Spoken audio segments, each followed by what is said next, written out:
Hi y'all, today I want to give you a little tip. Hopefully I can do this before my camera's battery dies.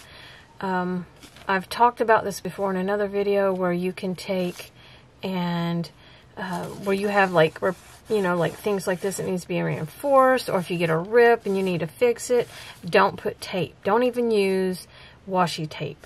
Get you some either vellum with a print maybe even, or just plain vellum, just plain old clean, clear, see-through vellum. Or what I use trace paper. Grab one. I use trace paper because as you can see how it looks, this kind is, it's almost not see-through till you lay it down, then it is.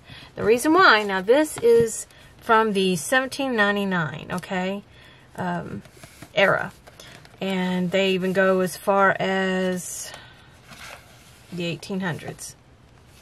So anyways, this is from, I do believe, if I'm not mistaken, this one is from a Victorian one, like a king or something like that, or I don't know. Anyways, the point is, it's very old. That is not the point that I want to get at. This is. You see this? I did not do this. This was already this way. My camera's fixing to die. Let me hurry up and get this out. This right here, that is basically this. And they just put glue on it and glued it down and made it look like that. And that is how you can make a tape. See? This side don't even have any. It's just a glue that's holding it down now. Anyways, see? That's what I use in my Sadie Adler journal too. So, just thought I'd share that with you. Thank you all for watching. Talk to you later. Bye.